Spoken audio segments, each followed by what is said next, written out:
السلام علیکم ګرانو محترمینو، امید لرم چې تاسو به راته روغ جوړ او د صحت په کلي سمبال وئ. زه یم حلال خوستی د حلال ټیکنیکل یوټیوب چینل څخه یو ځل بیا دوستانو تاسو ته د ډېرو خوندورو او په زړه پورې معلوماتي ویډیو سره راغلی یم. دوستانو مخکې له دې چې په ویډیو باندې فایل وکړو، په ډېره مهربانۍ سره هیله کوو چې زموږ یوټیوب چینل درسره سبسکرایب کړئ او په څنګ کې چې کوم د ګنټې نښان راوځي په آل باندې کلیک وکړئ چې زموږ هره نوې معلوماتي ویډیو تر تاسو ورسیږي. دوستانو د ودې سره سم چې تېره ویډیو کې مې تاسو ته د فیسبوک آی ډي ورک شوي پاسورډ په هکله جوړه کړې وه چې څنګه کولی شو چې د فیسبوک آی ډي بیرته را پیدا کړو او چې هغه آی ډي چې له موږ څخه ورکه ده بغیر له دې چې پاسورډ ته ضرورت پیدا شي او موږ آی ډي پیدا کړه. دوستانو که په هغه ویډیو باندې بعضې دوستان نه وي پوه شوي نو تاسو ته دا ویډیو دویمه برخه ده او په دې ویډیو کې هم نشریږي.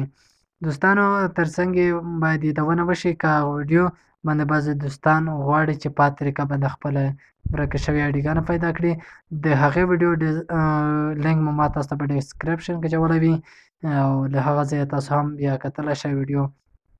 دوستانو بعضې هغه دوستان چې د یوټیوب په ډسکرپشن باندې نه پوهېږي، د همدې ویډیو لاندې به لیکل شوي وي او په هغه باندې کلیک وکړئ او تاسو مستقیم د لومړۍ ویډیو ته بیایي چې تاسو ته هم د پاسورډ په هکله جوړه کړې وه چې څنګه کولی شو چې د فیسبوک آی ډي را پیدا کړو. دوستانو وخت مو نه نیسم، ورځو ویډیو ته په ویډیو باندې فایل کوو. دوستانو تاسو به سمپل راشئ د فیسبوک سیټینګ ته به راشئ. دا دی دوستانو، دا د فیسبوک سیټینګ دی. دوستانو تاسو کولی شئ چې د خپلې آی ډي او ترڅنګ یې ایمیل پاسورډونه د موبایل په سیټینګ کې پیدا کړئ. دوستانو دا دی، زه په سیټینګ باندې کلیک کوم او تاسو به لاندې داسې دوستانو راشئ، دلته به تاسو ګوګل لټوئ. دوستانو تاسو به دلته ګوګل ولټوئ. دا دی دوستانو، ما ګوګل پیدا کړو او تاسو به هم ګوګل را پیدا کړئ. دوستانو لږ صبر کوو چې ګوګل اپ موږ ته خلاص شي. دوستانو بیا به تاسو دلته په دې اپشن باندې کلیک وکړئ. دوستانو تاسو ته دلته لیکلي آډیو فیل، په دې باندې به دوستانو تاسو کلیک وکړئ. په دې باندې مو چې دوستانو کلیک وکړو، تاسو ته دلته بیا هم لیکلی دی آډیو فیل. دوستانو په دې اپشن باندې به تاسو کلیک وکړئ. دوستانو په دې باندې مو چې کله دوستانو کلیک وکړو، تاسو به لاندې راشئ، دلته تاسو ته لیکلی دی پاسورډ. دوستانو تاسو به په دې پاسورډ باندې کلیک وکړئ. دوستانو کله مو چې دلته کلیک وکړو، تاسو ته دلته دوستانو لیکلی دی چې فیسبوک ټکی کام شپږ اکاونټس، یعنې دوستانو ما په فیسبوک کې شپږ آیډیګانې لرم او ترڅنګ دوستانو تاسو دلته کولی شئ ټیک ټاک او نور لکه انسټاګرام او نورو سوشل میډیا پاسورډونه، کوډونه او هر څه دلته په بشپړه توګه پیدا کړئ. نو دوستانو زه به فیسبوک پاسورډ را پیدا کړم.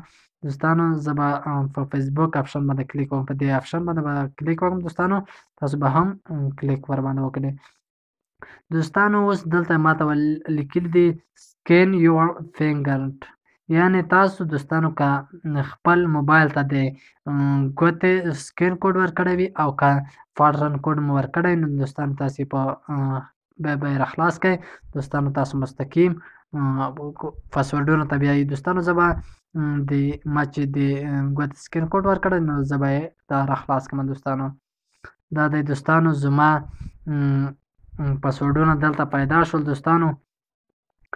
دوستانو دا زما د آی ډي پاسورډ دی د فیسبوک آی ډي او دا هم دوستانو دلته د سترګې نشان لیکلی، که په دې باندې کلیک وکړم ماته به دا پاسورډ ښکاره شي د تورې په شکل. او دوستانو که تاسو غواړئ چې دا پاسورډ بیا کپي کړئ نو په دې اپشن باندې به تاسو کلیک وکړئ. دوستانو دا زما د آی ډي پاسورډ دی. دوستانو دا زما د ایمیل پاسورډ دی، دا زما د ایمیل پاسورډ دی او پورته چې زما د آی ډي پاسورډ و. دوستانو دا زما د بل ایمیل پاسورډ دی. دوستانو دا وه چې تاسو